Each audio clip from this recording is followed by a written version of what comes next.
Kahit hiwalay na kami ng asawa ko, natutulog pa rin siya sa bahay hanggang sa may naganap sa amin.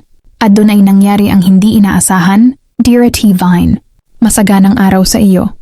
Ang kwento kong ito ay hango sa aking karanasan, kung saan ako ay nagsawa na walan ng gana sa aking asawa dahil sa malaking pagbabago sa kanya. Pakitago na lang ako sa pangalang Christy. At ang aking asawa na si Dennis, at may anak na kaming 3. Hindi ko akalain na darating ako sa puntong masasabi kong co-parenting na lang kami ng asawa ko.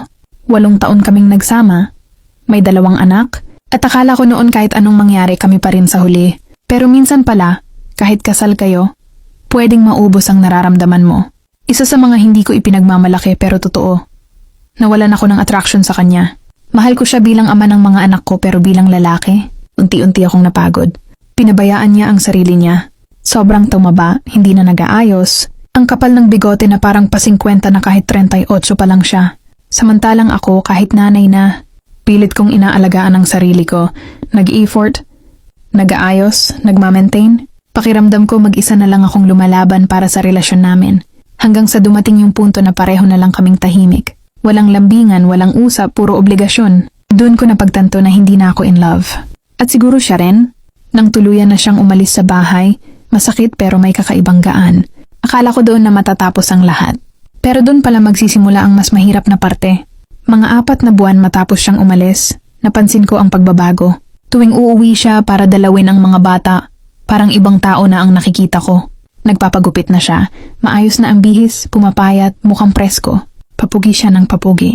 Ironiya ng buhay, nung kami pa saka siya nagpabaya. Nung wala na kami, saka siya nag-glow up. Napaisip pa nga ako minsan, ako ba ang dahilan kung bakit siya pumangit noon? Tuwing weekend, dito pa rin siya natutulog sa bahay para sa mga bata. Sa kwarto naming mag-iina.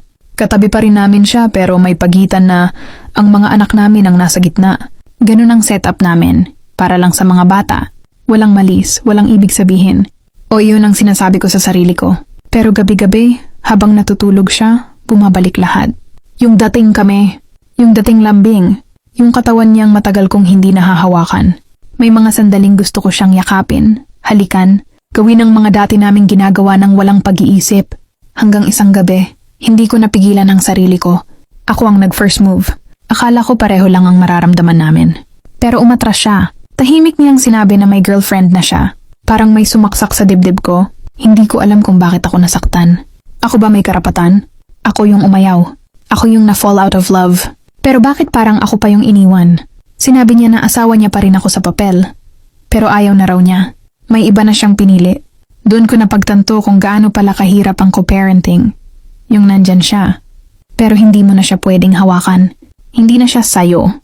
Sa mga sumunod na gabi, tuwing natutulog siya sa tabi namin ng mga anak, sinusubukan kong pigilan ang sarili ko. Pero marupok ako. Sa una, pasimple lang.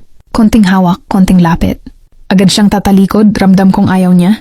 Sinubukan kong itigil. Pero hindi ko nagawa. Paulit-ulit. Gabi-gabi. 1 buwan halos ng ganong tensyon. Hanggang sa dumating yung gabing hindi na siya umiwas. Kunwari hindi niya nararamdaman pero nakita ko yung ngiti.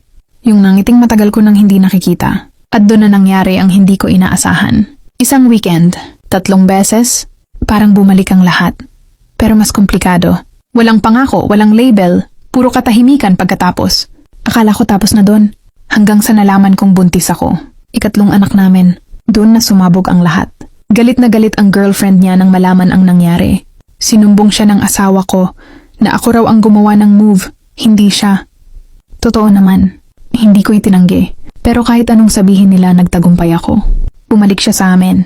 Hindi dahil pinilit ko siya, kundi dahil siguro, yun pala ang kulang. Para ma-realize niya na pamilya pa rin ang pipiliin niya. Ngayon balik kami sa iisang bubong. Hindi perpekto, maraming sugat, maraming tanong, pero buo na naman kami. Minsan napapaisip ako, kung hindi ba ako nagpadala, ganito pa rin kaya ang ending. Tama ba ang ginawa ko? O nagkataon lang na pareho pa pala kaming hindi tuluyang bumitaw? Hindi ko alam. Ang alam ko lang, ang hardest part ng co-parenting ay yung maramdaman mong andyan pa siya, pero hindi na dapat. At minsan, sa kahinaan ng loob, doon nagsisimula ang mga desisyong babago ng lahat.